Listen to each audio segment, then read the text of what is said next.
चलिए तो डिस्कशन शुरू करते हैं। आज इस सेशन में मैं करंट अफेयर्स के कुछ क्वेश्चंस डिस्कस करूंगा जो यूपीएससी में आया था। तो कल एग्ज़ाम हुआ यूपीएससी प्रीलिम्स का, उसके कुछ क्वेश्चंस डिस्कस करूंगा। बेसिकली मेरी समझ से जो हम लोग करंट अफेयर्स करते हैं डिस्कशन, उसके बेसिस पे मैंने देखा कि लगभग 45 क्वेश्चंस उससे मिलते जुलते हो सकते हैं। तो मैं उन क्वेश्चंस को ज़रा जल्दी आपको बताऊंगा, बट मैं कहीं से भी ये क्लेम नहीं कर रहा हूँ कि 45 के 45 क्वेश्चंस आराम से हो जाते। आराम से कुछ नहीं होगा। जब भी प्रीलिम्स एग्जाम होगा, और ये सिर्फ यूपीएससी के लिए नहीं है, स्टेट पीसीएस एपीएससी वगैरह सबके लिए वैलिड है। जब प्रीलिम्स एग्जाम होगा उसके बाद स्टूडेंट्स की जो कम्युनिटी है, लार्ज नंबर में जो एग्ज़ाम कंडक्ट कराने वाली बॉडी है, उसके ऊपर गुस्सा उतारेगी और दूसरा कोचिंग वालों के ऊपर गुस्सा उतारेगी। ये ट्रेंड है, ठीक है। आप इससे थोड़ा बाहर निकलिए। वो एग्ज़ाम जैसे कराना है कराते रहेंगे, और कोचिंग वालों को गाली देने से आपका कुछ फ़ायदा होने वाला है नहीं। आपको करना क्या है, ये सेशन का पर्पस ये है कि 10-12 सवाल ठीक से डिस्कस करके मैं आपको समझाऊं कि एग्ज़ाम्स को अप्रोच कैसे करना है। प्रीलिम्स एग्ज़ाम पिछले 10 साल में भी बहुत बदल गए हैं। अब सिर्फ पढ़ने से काम नहीं चलेगा। अगर आप पढ़ के जाएंगे तो आपको वहाँ याद आ जाएगा कि हाँ ऐसा कुछ मैंने पढ़ा था, लेकिन फिर भी 4 में से एक सही आंसर निकाल पाने में हालत बिगड़ जाएगी आपकी। तो इतना देखो, एक और बात समझो ना, जब कठिन पेपर है तो कट ऑफ नीचे जाएगा। और क्या होगा, ये कोई बोर्ड एग्जाम तो है नहीं, तो आपको बाकियों से बेहतर करना है। तो आपने अगर बाकियों से ज़्यादा बेहतर तैयारी की है तो आप बाकियों से थोड़ा बेहतर हो जाएंगे। जैसे मुझे लगता है last to last year UPSC में कट ऑफ चला गया था 75, फिर थोड़ा सा इंप्रूव हुआ तो हुआ 90-92। हो सकता है इस बार फिर से 75 चला जाए या 70 चला जाए। सब लोग कह रहे हैं, आई डोंट नो, सब लोग कह रहे हैं बहुत अभी तक का सबसे कठिन था। कठिन मतलब फैक्चुअल इंफॉर्मेशंस भरे पड़े थे। फैक्चुअल चीजें कितना कोई रिटेन कर सकता है, that was the problem, right. देखते हैं चलो। अब जैसे माधव नेशनल पार्क से प्रश्न था। It was declared a tiger reserve in 2025। Sakhya Sagar which is designated as a Ramsar site is situated in this national park. अब मैं क्या करता हूँ, एक टॉपिक रिवाइज कराता हूँ, उससे रिलेटेड एमसीक्यू देता हूँ, हर टॉपिक से रिलेटेड एक एमसीक्यू। अब ये जो टॉपिक नंबर 527 था, मैं, चूंकि ये वीडियो यूट्यूब पे भी जाएगा तो मैं एक बार बता दूं कि जो हम लोग एक साल में लगभग करंट अफेयर्स करते हैं न्यूज़पेपर एनालिसिस में, उसी को मैं लगभग 1.5 से 2 महीने में रिवाइज कराता हूँ in the month of March and April. ठीक है, मेरी आपसे एक्सपेक्टेशंस रहती है कि आप साल भर बस न्यूज़पेपर एनालिसिस सुने ध्यान से, अंत में ये जो कंटेंट मैं प्रोवाइड करता हूँ इसको आप ठीक से मगअप करें।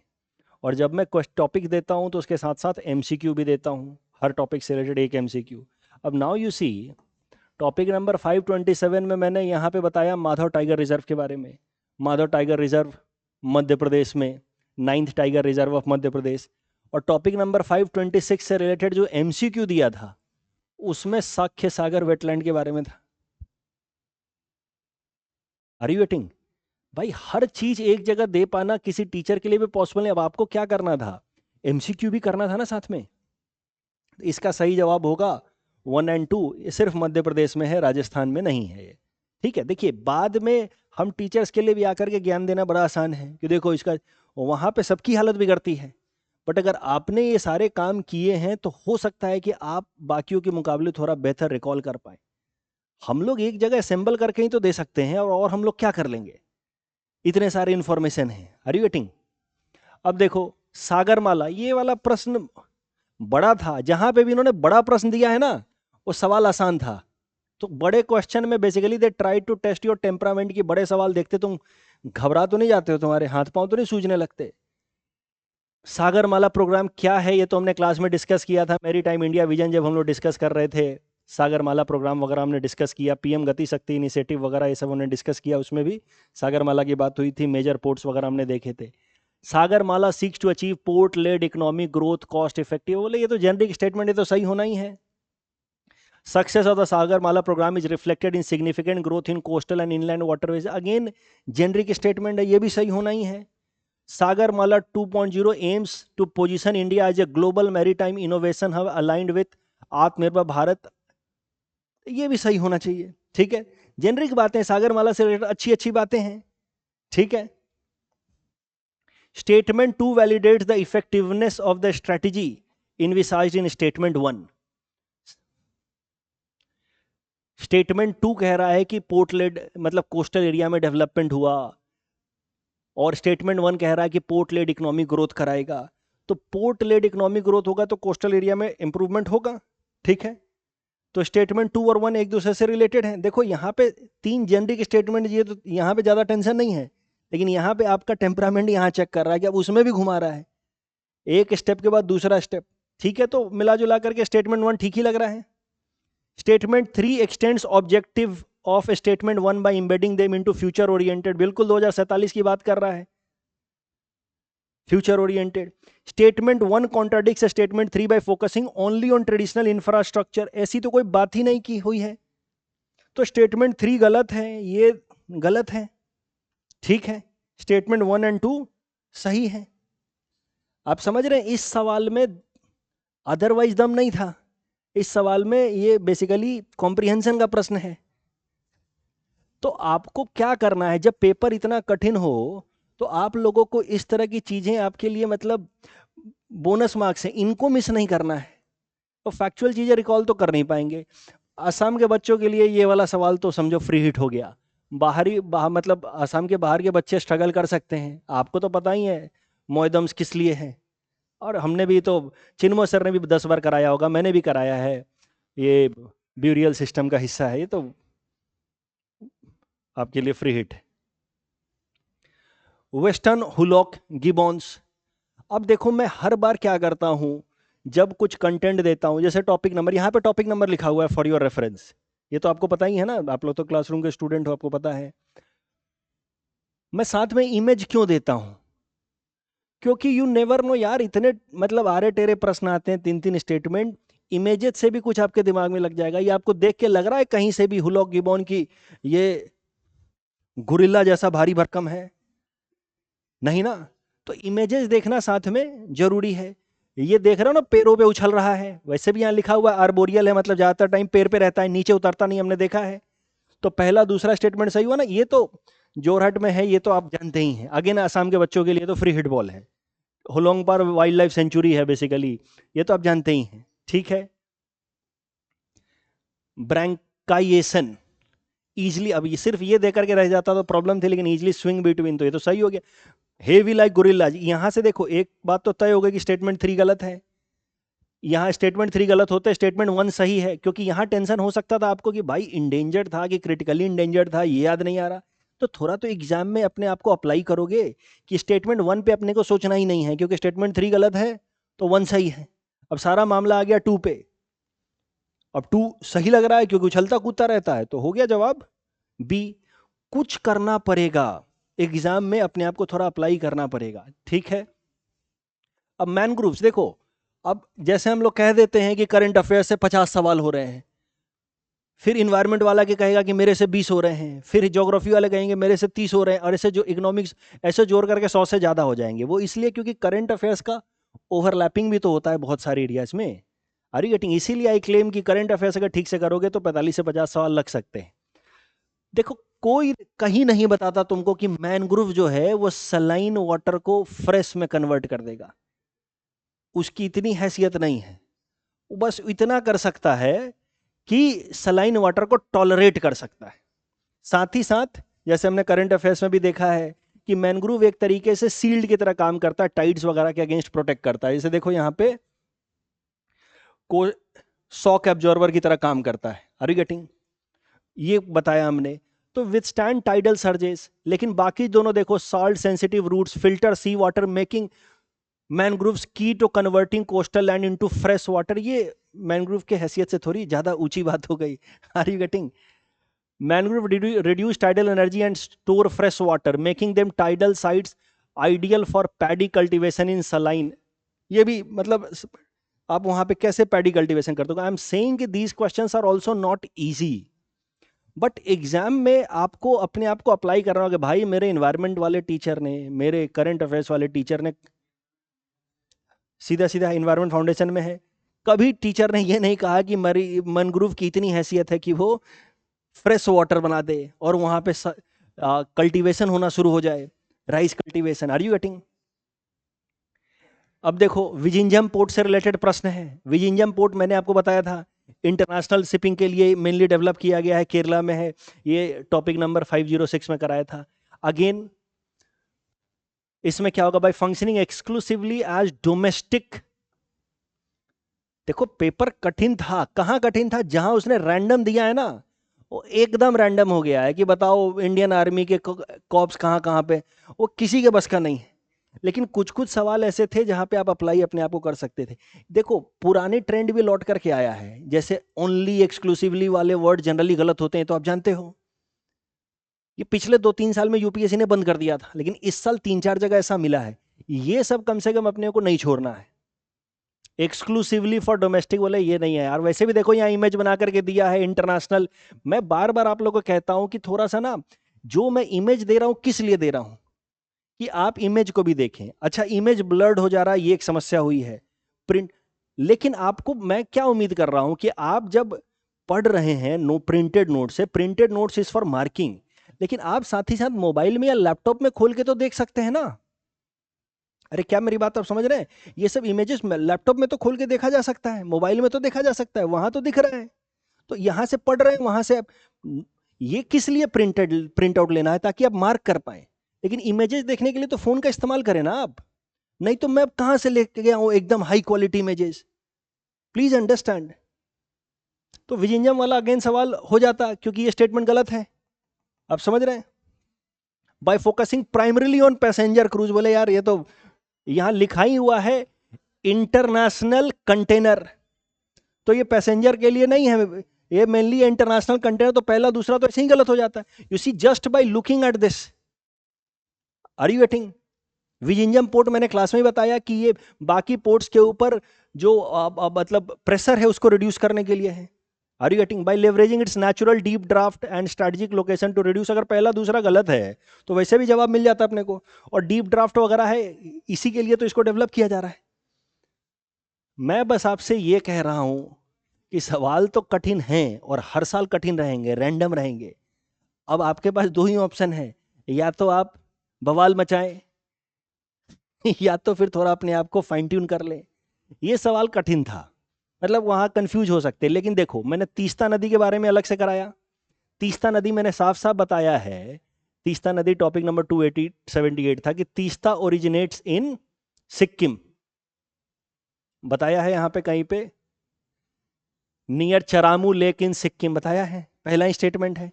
तो इससे तो एक बात तो तय हो गया कि तीस्ता 3 देश में नहीं होगा, ठीक है, 2 ही में होगा मैक्सिमम, भारत और बांग्लादेश। तीस्ता यहां से गलत हो गया। ब्रह्मपुत्र, इंडस और सतलज ये 3 देश में हैं। लेकिन ब्रह्मपुत्र तो आपको पता है कि ये तो डिस्ट्रीब्यूटरीज बनाता है, तो इसको भी एलिमिनेट करते रहिए। अब मामला फंस जाता है इंडस और सतलज में, क्योंकि इंडस भी बहुत ज्यादा डिस्ट्रीब्यूटरी बनाता है नहीं। जहां वो ड्रेन करता है इंडस, बहुत ज्यादा डिस्ट्रीब्यूटरी बनाता नहीं है, इस्च्यूरी जैसा है, लेकिन इस मतलब फिर भी इसका थोड़ा बहुत डिस्ट्रीब्यूटरीज बनता है एट इट्स माउथ।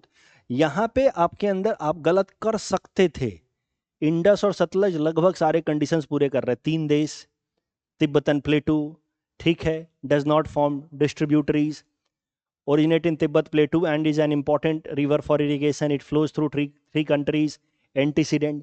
लेकिन अगर अब सतलज में आप यहाँ पे, ये सवाल कठिन इसलिए है क्योंकि अब आपको सोचना पड़ेगा कि भाई सतलज ओरिजिनेट कहाँ होता था, ठीक है, और जा करके फिर मिलता कहाँ है इंडस से। तो ये थोड़ा सा ओरिजिनेट होता है तिब्बत साइड में और जा करके फिर पाकिस्तान साइड में मिलता है इंडस से। अरे क्या मेरी बात समझ रहे? अगर आप मैप देखोगे तो, और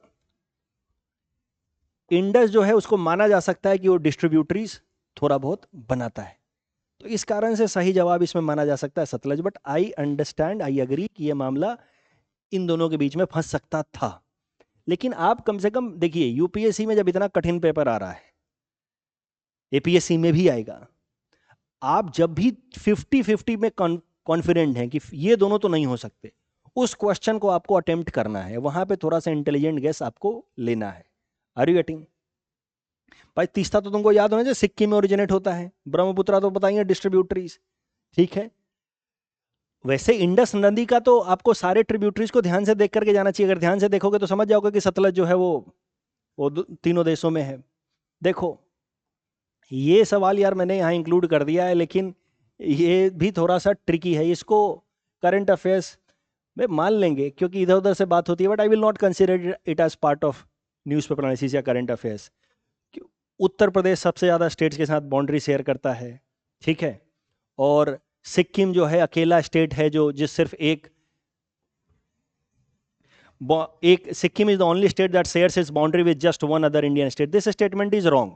भाई असम के बच्चों को तो कम से कम ये समझना चाहिए कि अपना एक मेघालय भी है नीचे, ठीक है, जो दोनों तरफ से सिर्फ असम से बॉर्डर शेयर करता है। अरे यस और नो, तो दिस स्टेटमेंट इज रॉन्ग।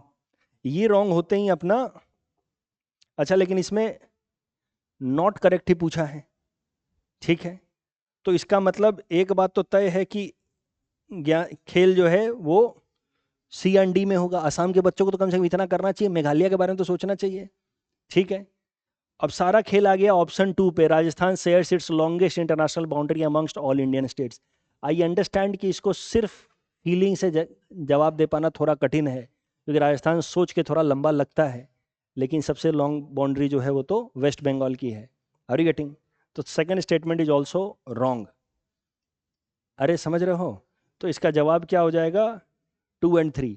अभी इसमें कुछ नहीं कर सकते, आप कितना रट के जाओगे, लेकिन जब आप एलिमिनेट कर पा रहे हो, 50-50 में आ रहे हो, तो आपको एक ऑप्शन टिक करना है, क्योंकि अब प्रोबेबिलिटी आपके फेवर में है। गलत हुआ तो 1/3 मार्क्स जाएगा, लेकिन सही हुआ तो, और सही होने की संभावना 1/2 है।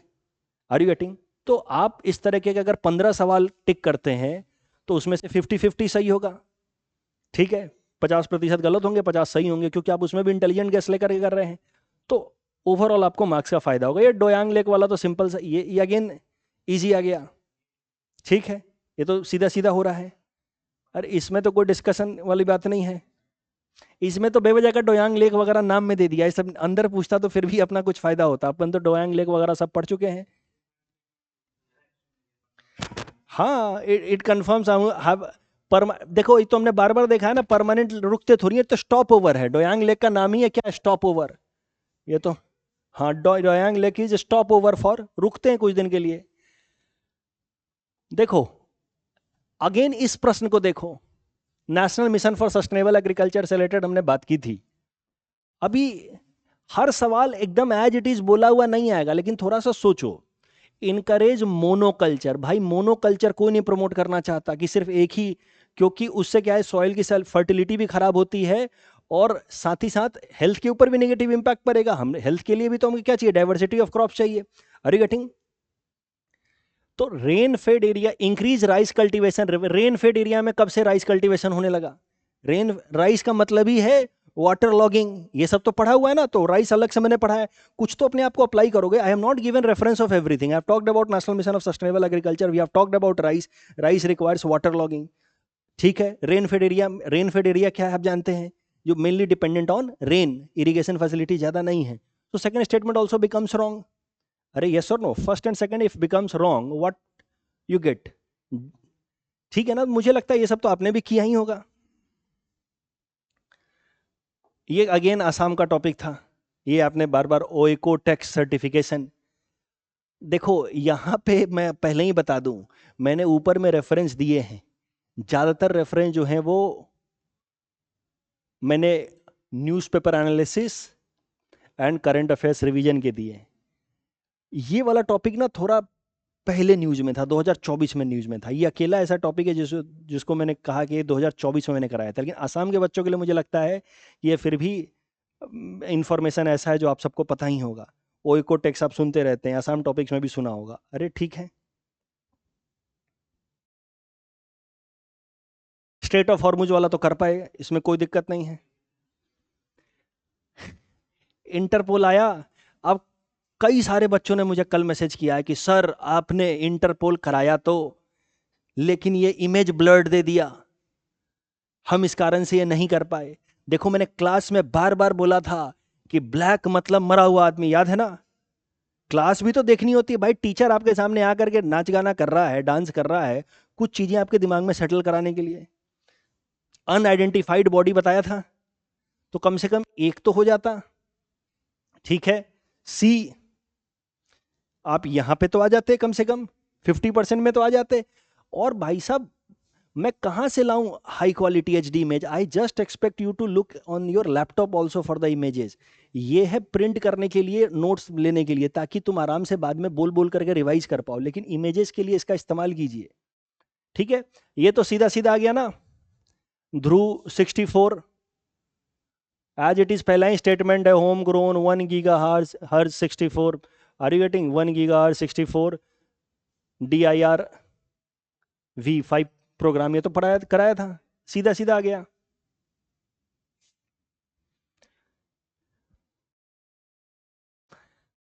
देखो ये तो आप सब जानते हो आसाम में है, आर यू गेटिंग? इसमें कोई टेंशन नहीं है। पूछा नॉट करेक्टली मैच्ड, इसमें तो आसाम के बच्चों को टेंशन नहीं हुआ। कुछ ही दिनों पहले मैंने न्यूज़पेपर एनालिसिस में भारत के 12 सेमीकंडक्टर, मैं मान रहा हूं कि ये कठिन है भाई, हमें भी तो देखो, ये एग्जाम सिर्फ आपका नहीं होता, एग्जाम हमारा भी होता है, हमें भी तो साबित करना है कि देखो मैंने कराया था। But at the same time I agree it is difficult. देखो ये CG मोटर्स वाला भी, CG पावर्स वाला भी मैंने बार बार कराया है। ये दोनों में मुझे नहीं लगता है कोई टेंशन होना चाहिए। जैसे करंट अफेयर्स के आपके रिवीजन वाले क्लास में भी CG पावर गुजरात ये कराया है, इंदस आनंद। ठीक है, अभी कैसा है कि 6 सेम जो है ये उड़ीसा के अंदर है, ये मैंने कुछ दिनों पहले 7 मई को अभी इसी महीने में न्यूज़पेपर एनालिसिस में कराया था।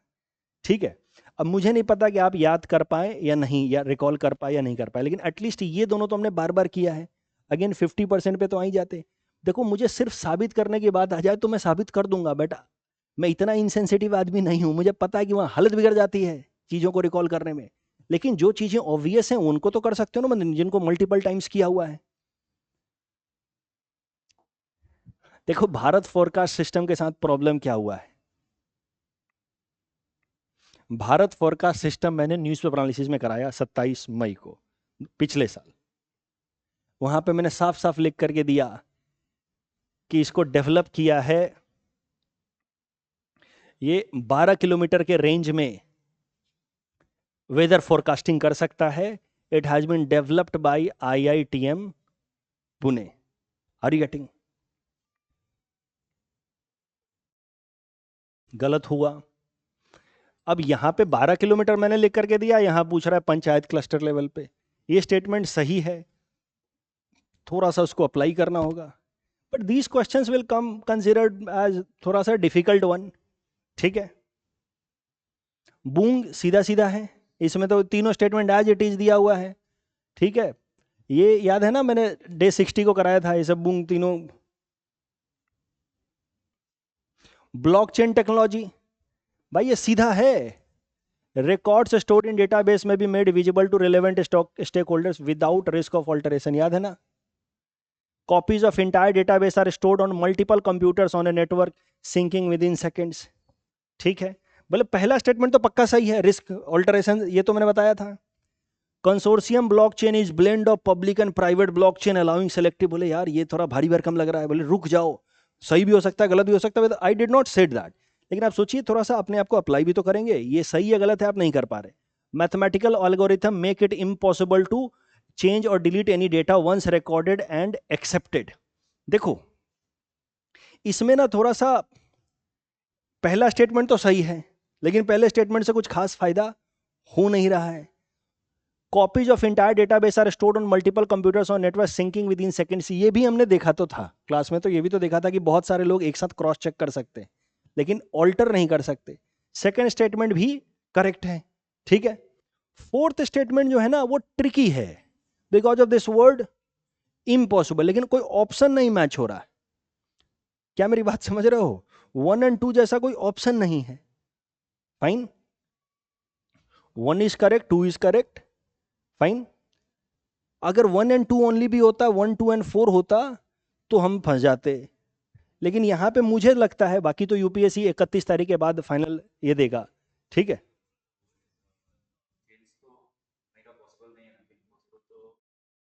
देखो यार, मतलब एक्सट्रीम वर्ड्स मैंने कहा ना, मतलब इतने सारे हैकर्स हैं और ये क्या क्या नहीं कर दे रहे हैं समझ रहे हो? तो इम्पॉसिबल इज नथिंग। इवन ये सब सुने हो ना मोटिवेशनल बातें कि even impossible says that I am possible. Are you getting? देखो ये सीधा सीधा था। इसमें अगेन कोई दिक्कत नहीं हुई कि फाइनेंशियल इंक्लूजन इंडेक्स में मैंने क्लास में आराम से कराया था, एक्सेस, यूजेस, क्वालिटी, ठीक है ना। ओएनडीसी मैंने कराया था। अरे ओएनडीसी भूल गए क्या तुम लोग? मैंने बोला था ना कि फ्लिपकार्ट अमेजन सब एक साथ आ सकता है। ONDC break the dominance of large e commerce platform. अरे ठीक है। देखो ये जो डिजिटल रुपी वाला क्वेश्चन है, यहां हो सकता है कि आप थोड़ा घबराए होंगे, हो सकता है कि आप गलत भी कर दे दिए होंगे। भाई सीधी सी बात है, डिजिटल रुपी कौन रिलीज कर रहा है? आरबीआई। तो जैसे करेंसी होता है वैसे ही डिजिटल करेंसी होता है, नोट है वैसे ही डिजिटल करेंसी है। And since notes are liability over RBI, digital currency is also liability over RBI. ये कॉन्सेप्ट यहां लगाना था। जब बैंक में पैसा जमा होता है तो that money is liability for the bank and it is an asset for you, ठीक है।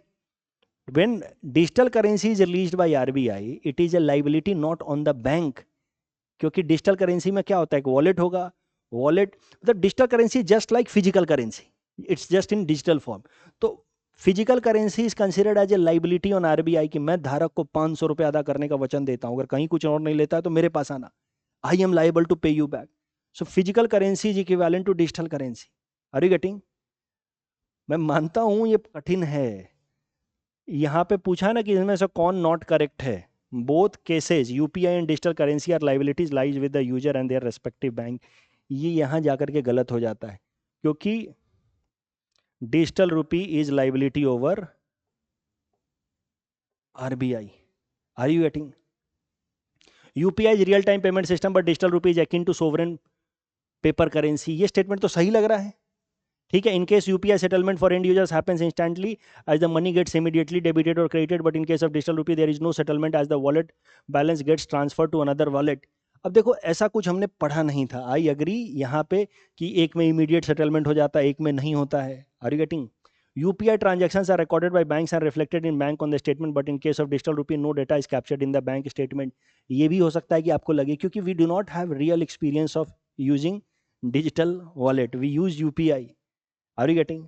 मैं मानता हूं ये सवाल एग्जाम में सही करना कठिन है, ठीक है। इतना ज्ञान लगा देना, आंसर देख करके तो कोई आकर के ज्ञान दे देगा, ठीक है। और यूपीएससी का आंसर का इंतजार कीजिए, हो सकता है वो इसमें भी चेंजेस कर दे। याद है ना पिछले जो आरबीआई का बैलेंस शीट वाला सवाल था, ठीक है। सब लोग कह रहे थे कि yes printing and distribution is also an expenditure। UPSC ने कहा कि no no that is not an expenditure, we will discuss that. But you see we had discussed tokens, बताया था मैंने, ये टोकनाइजेशन वही है। फंजिबल नॉन फंजिबल पहले हमने देखा था। फंजिबल जिसको ब्रेक किया जा सकता है इक्वल सिमिलर पार्ट्स में, नॉन फंजिबल जिसको ब्रेक नहीं किया जा सकता, याद है ना। अब जो भी मान लो नॉन फंजिबल प्रॉपर्टीज हैं, उनको हम लोग ब्लॉकचेन टेक्नोलॉजी पे उनकी ओनरशिप अपने नाम पे रजिस्टर करा सकते हैं, जिसको हम लोग क्या कहते हैं, टोकन्स। याद है मैंने कराया था, NFTs are not asset themselves but proof of ownership या टोकन ऑफ दैट एसेट। यही टोकनाइजेशन पे ये प्रश्न है, रियल वर्ल्ड एसेट टोकनाइजेशन। मैंने आपको कराया था non fungible tokens. Tokenisation concept मतलब मेरी कोई जमीन है, उसका मैंने डिजिटल टोकन बनवा लिया, that is symbol of ownership. Are you getting? ये सरकार भी कई सारे state governments as well as जो स्वामित्व स्कीम है उसमें ये टोकनाइजेशन इस्तेमाल किया जा रहा है for giving land record ownership. Land record maintain किया जा रहा है डिजिटल तरीके से और फिर ओनरशिप के लिए टोकनाइजेशन इस्तेमाल किया जा रहा है। याद आ पाया था कि नहीं आया था? ये नहीं कर पाए ना अप्लाई, नहीं कर पाए ना, कोई बात नहीं, कठिन है लेकिन टोकन का कॉन्सेप्ट बताया था ना मैंने, digital tokens are used for ownership, वही इस्तेमाल हो रहा है। Tokenisation of real world asset offer access promoting financial inclusion, और ठीक है, tokenisation of real world asset will allow the access to high growth investment.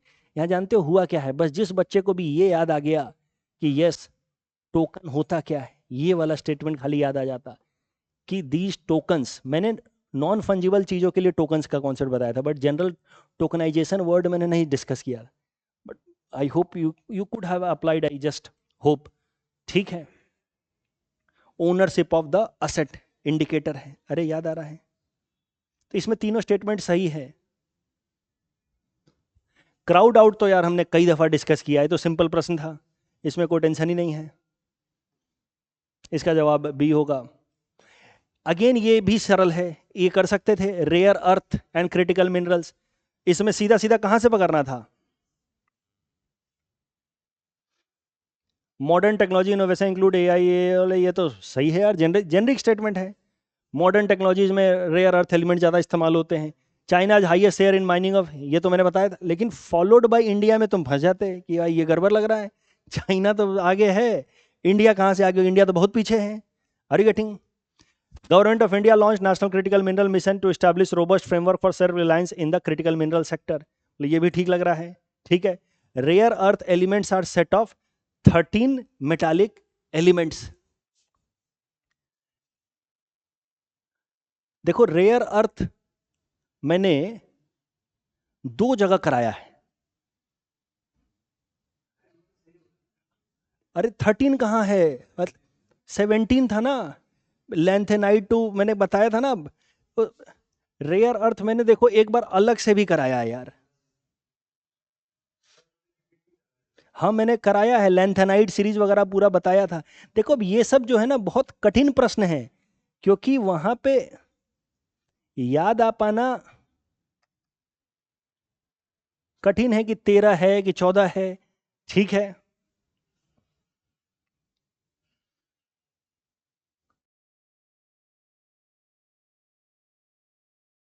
देखो टॉपिक नंबर 268, देखो मैंने 267 का इमेज दिया है, बट असल में रेयर अर्थ तो मैंने अलग से 268 पे किया है।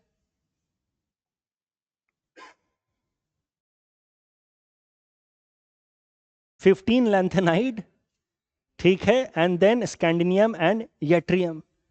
अब भाई मेरी संवेदना आप लोग के साथ है कि मैं तो बाद में साबित कर दूंगा, देखो यार तुम बेवकूफ हो गया, ये 15 और ये 2 17 तो कराए थे मैंने, लेकिन वहां पे याद कर पाना थोड़ा मुश्किल होता है। ठीक है, लेकिन कुछ भी इस तरह के नंबर्स अगर क्रैक हो गए, जैसे यूपीएससी ने अगर पूछा था कि कितने हैं वो ट्राइबल्स पीवीटीजीज, अलग अलग 4 प्रश्न और स्टेटमेंट्स अलग अलग दिए थे, एक था कि 75 95 पीवीटीजीज हैं, वहीं से वो ब्रेक हो रहा था। तो इस तरीके का कुछ भी अगर फंस गया तो फिर गेम हो जाता है। तो अपना देखो एक बात तो तय हो गई कि ये स्टेटमेंट है गलत, अब खेल बच गया 1 पे, क्योंकि 3 तो अपना मतलब क्वेश्चन से मतलब जरूरत ही नहीं है 3 पे सोचने की, यही तो होता है एलिमिनेशन टेक्निक, और 1 है जेनरिक स्टेटमेंट, तो सही जवाब क्या होगा? ठीक है, मतलब अगर तुमको खाली यहाँ पे मैंने गलत इमेज दिया, मुझे 269 वाला देना था, वहां पे मैंने रेयर अर्थ एलिमेंट्स अलग से डिस्कस किया है ना। अच्छा, ये तो पक्का गलत है, लेकिन उससे कुछ खास फायदा हो नहीं रहा था। हाँ मतलब कि कुछ खास फायदा हो नहीं रहा था। ठीक है चलो, देखो ये सवाल मैंने मतलब इसमें मैक्सिमम आप कह सकते हैं कि मैंने उर्जित पटेल कमेटी के बारे में बताया था। ठीक है, बाकी नहीं पता होगा आपको। एनबीएफसी के बारे में बताया था यार, इसमें इंश्योरेंस फैसिलिटी वगैरह क्रेडिट नहीं मिलता है, अरे ठीक है।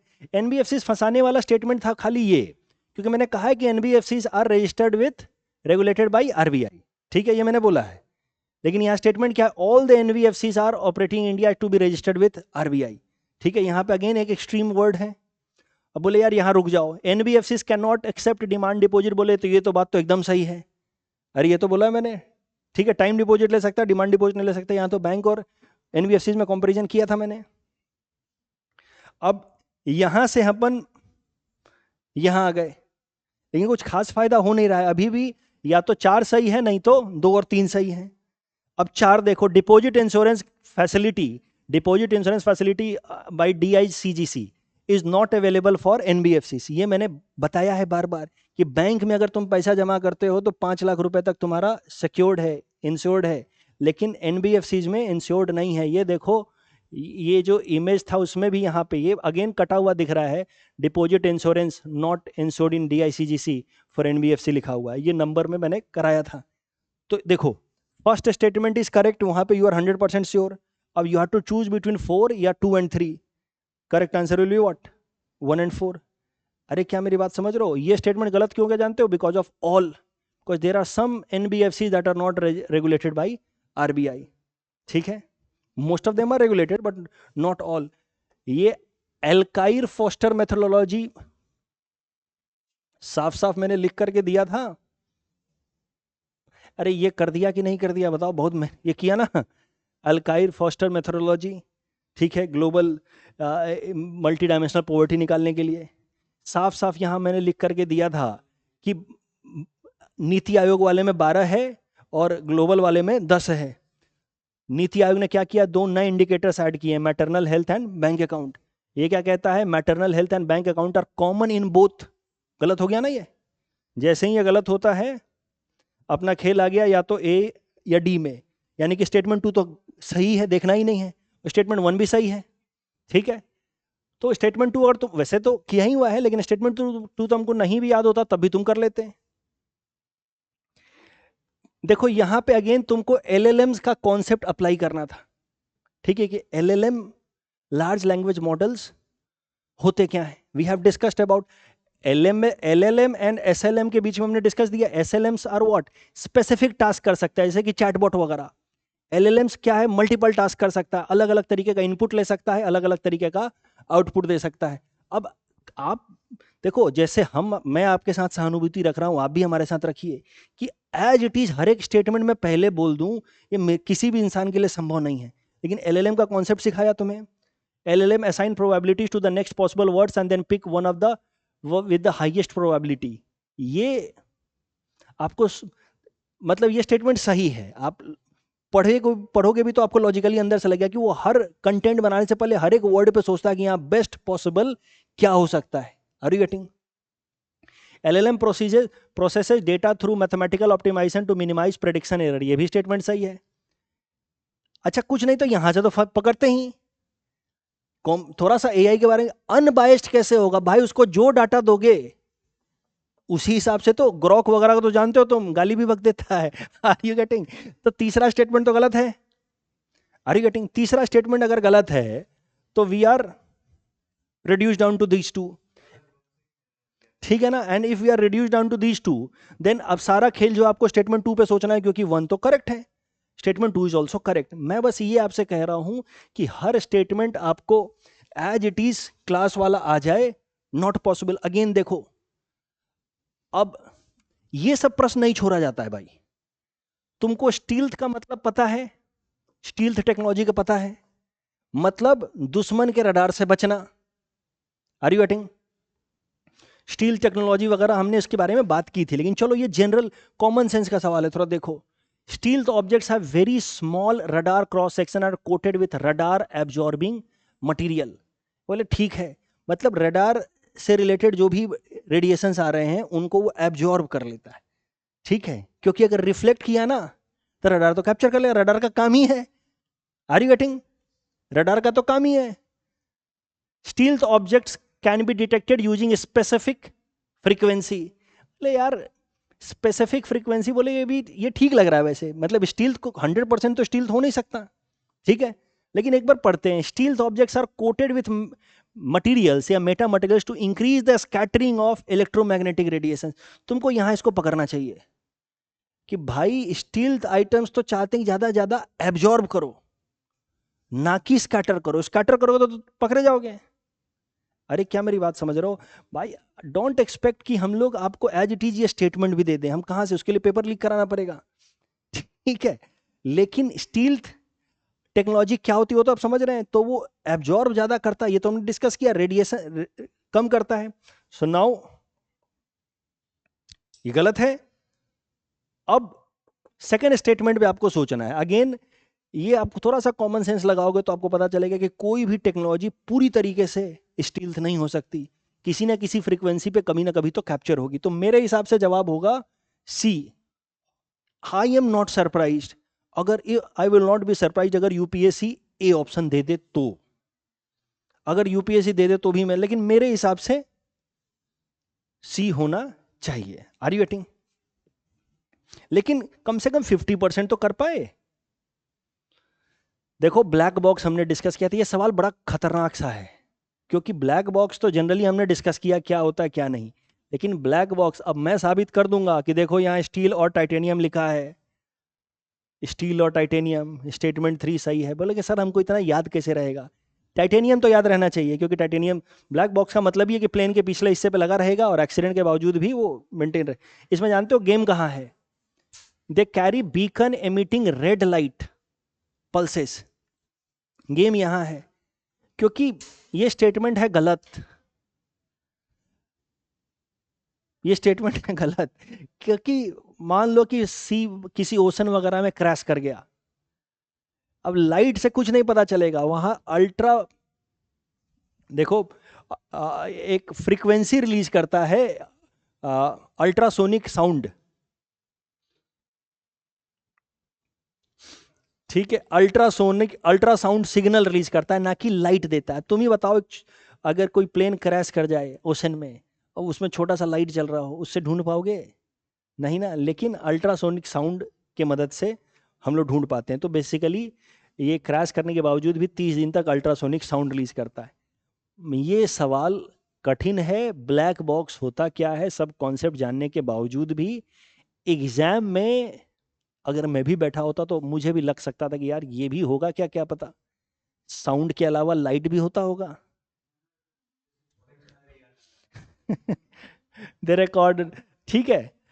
तो अब देखो ये तो साबित करने वाली बात है कि ये तो देखो मैंने कराया था, ठीक है। ग्रीन हाइड्रोजन, भाई तुम्हें पता है ग्रीन हाइड्रोजन में कोई कार्बन स्टोरेज करने की जरूरत नहीं होती, क्योंकि ग्रीन हाइड्रोजन कैसे प्रोड्यूस होता है? इलेक्ट्रोलाइसिस से। तो पहला स्टेटमेंट गलत है, दूसरा सही है, लेकिन यहां से काम हो बन नहीं रहा था, ठीक है।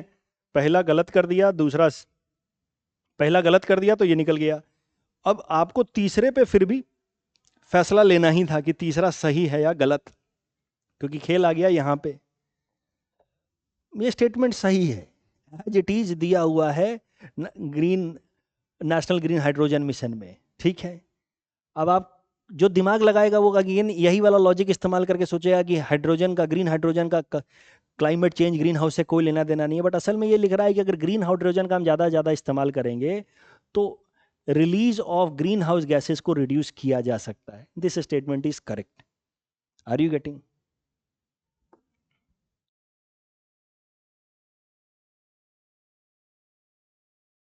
भाई देखो ये तीनों मैंने एज इट इज कराया था। इन स्पेस क्या होता है मैंने बताया था, अरे ये तो बताया था, प्राइवेट सेक्टर के प्रमोशन के लिए पहला स्टेटमेंट सही है, इससे खाली तुम ये काट सकते थे। अग्निकुल कॉस्मोस कराया था 3D, ठीक है। तो पहला और दूसरा स्टेटमेंट सही है, इससे अब तुम यहां आ गए, तुमको तीसरे पे फिर भी फैसला लेना ही था।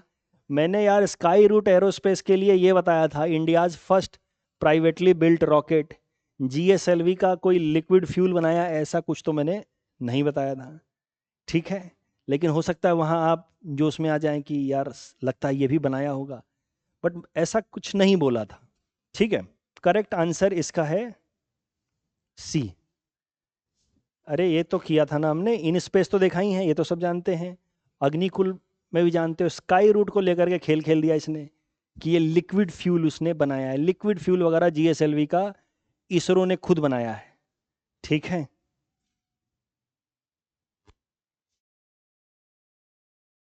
जीपीएस स्पूफिंग से रिलेटेड प्रश्न था। अगेन ये सवाल इतना सीधा नहीं है, ये सवाल में फंसोगे। GPS spoofing is commonly use technique to counter drone swarm attack, this statement is correct.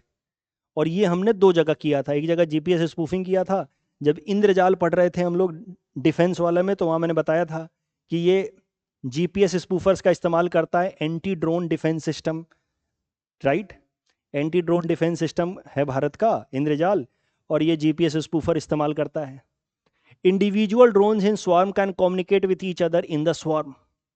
यहाँ पे आपको चांस लेना होगा, स्वार्म है तो कम्युनिकेट कर पाता होगा तब तो, आर यू गेटिंग, ऐसा आप सोच सकते हैं। तीसरा स्टेटमेंट तो सही है, now game boils down to, ठीक है, तो now you will have to take a call on statement 1, ठीक है। स्टेटमेंट 1 इज एक्चुअली रॉन्ग, ठीक, गलत हो गया तुम्हारा, ये मतलब मुझे भी, हाँ ये मुझे भी नहीं पता था यार, ये बेसिकली टेट्रा हर्ज मतलब हाई फ्रीक्वेंसी वाला नहीं, लो फ्रीक्वेंसी वाले कम्युनिकेशन को इस्तेमाल करती है, मैंने ना बताया था ना मुझे भी पता था, मतलब देख लेना चाहिए था शायद से कि, अब बाद में तो कुछ भी कर सकते हैं कि यार ये ड्रोन्स, लेकिन बहुत न्यूज में थे कि ड्रोन्स आपस में कम्युनिकेट करते हैं तो किस फ्रीक्वेंसी पे कम्युनिकेट करते हैं, we should have thought at that level also. Human genome project, देखो it is part of department of biotechnology, Bharat का जो जीनोम प्रोजेक्ट है इट इज इंस्पायर्ड फ्रॉम, मतलब ग्लोबल ह्यूमन जीनोम प्रोजेक्ट 1990 में ही कंप्लीट हो गया था, ठीक है, तो ह्यूमन जीनोम प्रोजेक्ट जो ग्लोबल लेवल पे किया गया था उसका हिस्सा नहीं है, लेकिन उसी को रिपीट करने की कोशिश की गई है भारत में, भारत के अंदर। ये हमने जीनोम इंडिया प्रोजेक्ट देखा था, 10,000 के आसपास लोगों का जीन्स को लेकर के स्टडी किया जाएगा जिससे भारत की जेनेटिक कैटेगराइजेशन की जाएगी, तो ये तो कम से कम कर ही सकते थे कि statement 3 is correct, statement 3 correct होते गेम यहाँ पे आ गया, तो 2 पे अपने को सोचना नहीं था, अब सोचना था अपने को 1 पे, ठीक है। ह्यूमन जीनोम प्रोजेक्ट का हिस्सा ये नहीं है क्योंकि ह्यूमन जीनोम प्रोजेक्ट खत्म हो गया था 1990 में ही। भाई ये सीधा सीधा आया था, अब नहीं याद आ पाया तो कठिन है, मैं मानता हूं, लेकिन ये स्टेटमेंट एज इट इज आया था, 50 to 1000 फिजिकल क्यूबिट्स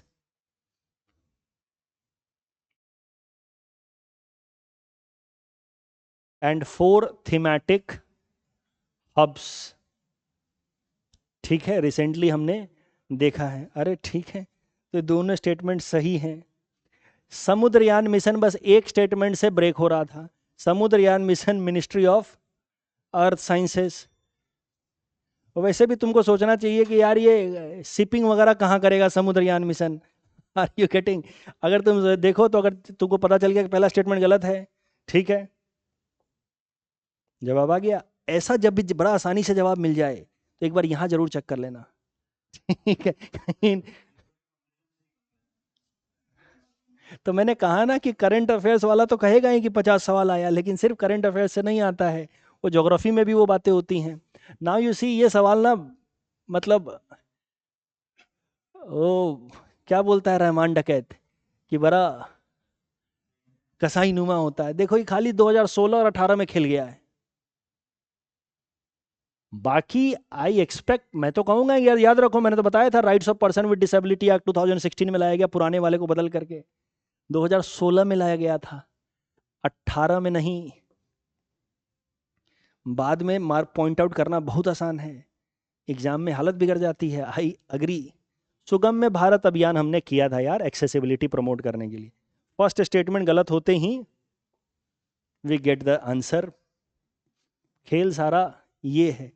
तो बहुत बार जो है वो एक, जैसे वो लेंथेनाइड सीरीज वाला मामला था, एक इंफॉर्मेशन से पूरा सवाल निकल रहा था, देखो इसमें अब ये सवाल का मैं क्या ही बोलूं,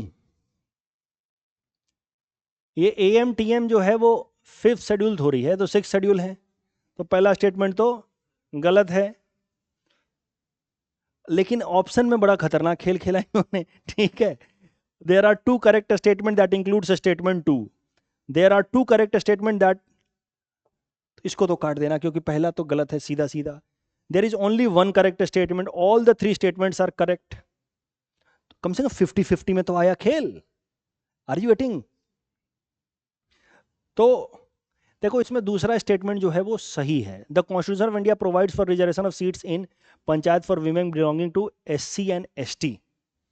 देखो पहला स्टेटमेंट तो गलत है सीधा सीधा, ठीक है। देखो विमेन के रिजर्वेशन की बात है, 1/3 मिनिमम रिजर्वेशन है और उसको बढ़ा करके 50% किया जा सकता है, और उसके अंदर फिर SC ST विमेन के रिजर्वेशन की भी बात है, विमेन के रिजर्वेशन के अंदर SC ST पॉपुलेशन के हिसाब से बात है। इसका देखो सही जवाब ये है, 2 correct statement that includes statement 2। देखो ये बात तो पता है ना आपको कि विमेन की रिजर्वेशन की बात है, और जब लोकसभा में SC ST रिजर्वेशन है तो पंचायत में तो होगा ही होगा। क्या मेरी बात समझ रहे हो? तो स्टेटमेंट 3 सही होना चाहिए। स्टेटमेंट 2 को लेकर के सारा रायता है। तो अपने को अगर फैसला करना है, पहला तो सीधा सीधा गलत है, तो पहला गलत है तो ये गलत हो गया और ये गलत हो गया, ठीक है। अब अपने को फैसला करना है कि ये सही है कि नहीं है, ठीक है। तो भाई साहब आप इसमें कुछ नहीं कर सकते, ये स्टेटमेंट सही है कुछ। और ये भी I will be very honest with you, मैंने भी कल ही चेक किया तो मुझे पता चला कि हाँ इनकम टैक्स एक्ट में कुछ ट्राइबल्स के लिए एग्जेम्पशन है। Are you getting? देखो मैं अगर आज यहाँ पे बोलूँ कि अरे ये तो होना ही चाहिए, गैस मैं करता तो शायद से मैं भी करता कि हाँ ट्राइबल्स को कहीं ना कहीं छूट होगा, क्योंकि ट्राइबल्स को तो बहुत सारा छूट है कि फॉरेस्ट के प्रोड्यूस को कलेक्ट कर सकते हैं, वन धन केंद्र वगैरह ये सब तो, लेकिन गैस वर्क ही है, ठीक है। तो गैस वर्क में हम ये कह सकते हैं कि हाँ यार ट्राइबल्स को कहीं ना कहीं तो छूट दिया होगा। जब फार्मर्स के इनकम पे टैक्स नहीं लगता तो ट्राइबल्स पे तो नहीं लगता होगा, लेकिन कहीं हमने किया नहीं था। लेकिन गैस वर्क में कहना चाहिए कि हाँ दोनों स्टेटमेंट सही हैं।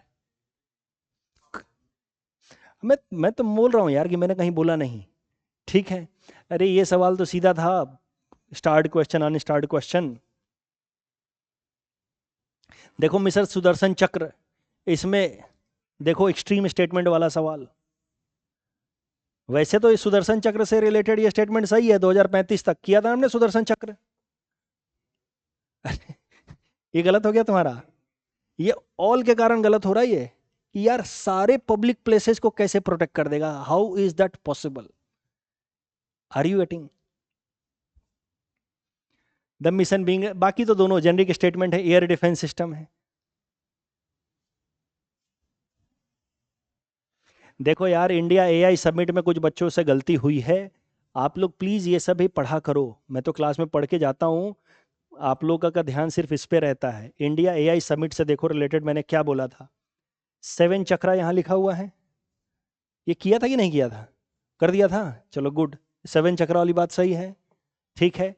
देखो यहाँ पे लिखा है नॉन बाइंडिंग फ्रेमवर्क, ये लंबा चौड़ा statement. The preamble of the summit stresses democratising AI resources which acknowledges charter for democratic diffusion. ये सब एकदम ठीक चल रहा है, जो डेमोक्रेसी की बात मोदी जी ने बार बार की थी। Strengthen resilient AI ecosystem, while इसमें कहीं और वैसे भी कॉमन सेंस लगाने से ये बोला कि आप दूसरे देशों को लोगों को बुला करके उन पर जबरदस्ती नहीं करा सकते, तो यहाँ के कारण ये गलत होना चाहिए। वैसे यहाँ भी लिखा हुआ था नॉन बाइंडिंग, ठीक है। तो इससे क्या हुआ कि दूसरा स्टेटमेंट तो एक ही जवाब है। अगर मान लो कि तुमको 7 चक्रा याद नहीं भी आया तो भी ये बाइंडिंग नॉन बाइंडिंग के बेसिस पे तो जवाब निकाल सकते हैं। भाई बाइंडिंग तो गलत होता, आज तक अभी हमने नहीं सुना कि देश में समिट कोई बुलाया जाए, और ये सब खाली एक ही 2 जगह पे होता है, UNFCCC वगैरह पे कुछ कुछ होता है, अदरवाइज कहीं बाइंडिंग नहीं होता। भाई ये सीधा सीधा प्रश्न था। IMT, ये तो तीनों मैंने एक ही टॉपिक में कराया था। टॉपिक नंबर 238 में IMT trilateral highway, Kaladan, Agartala. मुझे तो देखो इसको देख करके कोई ये ना कहे कि उसी सीक्वेंस में कैसे है इसका, ठीक है। This is not paper leak, okay. तो अगरतला अखाड़ा जो है वो बांग्लादेश और भारत के बीच में, तो आसियान का हिस्सा नहीं है। अरे ठीक है, तो बाकी दोनों हो जाएंगे। देखो Sukhoi develop by Russia but build under licence by Hindustan aeronautics limited. भाई डिफेंस वाले टॉपिक ध्यान से पढ़ के जाना, तो सुखोई तो भारत में बनता है। देखो यार मैंने तमाम सबमरीन्स पढ़ाए, ये वाला नहीं पढ़ाया। अकुला सबमरीन जो है वो हम लोग रसिया से लेकर के आए थे, ठीक है, उसका यूज किया हुआ हम लोग लेकर के आए थे, इंडिजिनस नहीं है, ठीक है। तो लेकिन अब यूज में भी नहीं है, इसलिए मैंने पढ़ाया नहीं, लेकिन पहला तो पढ़ाया था, ठीक है। तो फर्स्ट के जब बेसिस पे भी कोई खास फायदा होता नहीं है। अगर अकुला वाला तुमको याद, अकुला मैंने न्यूज़पेपर एनालिसिस में कराया है लेकिन रिवीजन वाले में नहीं दिया था। अगर अकुला याद आ जाता तो मैं समझ आ जाता कि भाई ये तो नहीं हो सकता। इसका जवाब भाई 1 और 2 है। अगेन ये 50% में तो आ सकता था।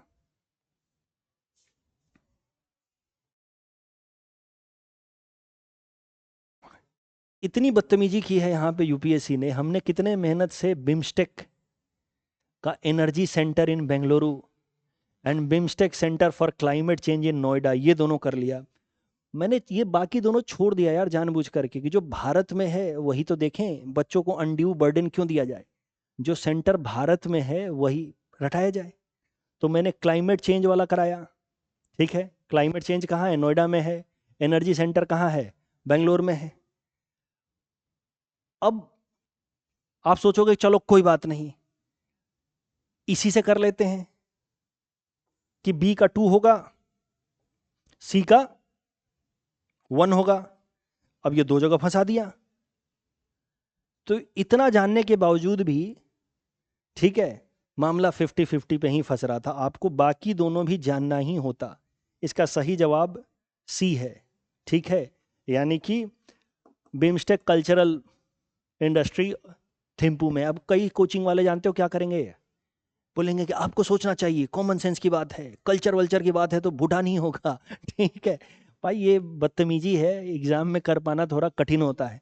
बट 2 मैंने कराया था, 2 मैंने जानबूझ करके छोड़ दिया था। मुझे लगा कि कितना रटेंगे बच्चे, लेकिन यूपीएससी जो है वो।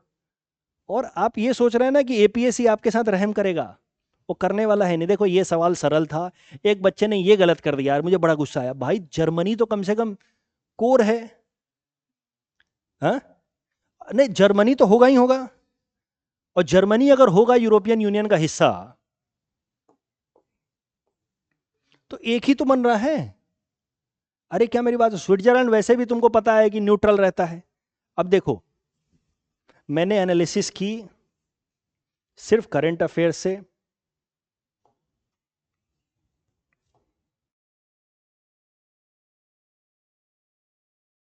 जो हमने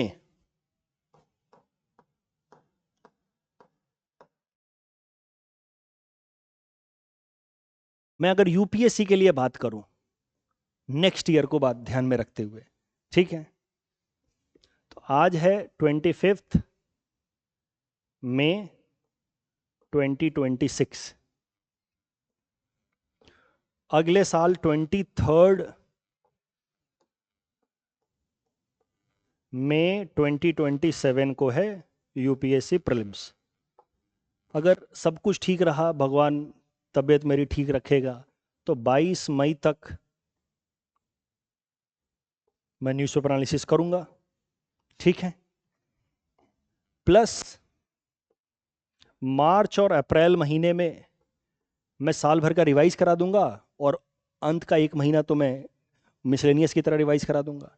तो बेसिकली आप अगर 3 काम करें, डेली न्यूज़पेपर एनालिसिस ध्यान से सुने, ठीक है, उसके बाद उससे रिलेटेड एमसीक्यू कर ही रहे हैं आप, और डेली एक मेंस क्वेश्चन आप आंसर अगर लिख रहे हैं, ठीक है, ये सुने, रटना नहीं है क्योंकि कितना रटोगे, सुनो ध्यान से, भूल जाओ। उसके बाद जब रिवीजन में कराऊंगा, यहां पे लगभग साल भर में 2000 टॉपिक्स होंगे, लेकिन रिवीजन में मैं I will boil it down to 700 to 800 topics. और रिवीजन में मैं एकदम बोल बोल करके रटा रटा के पढ़ाता हूं, ठीक है।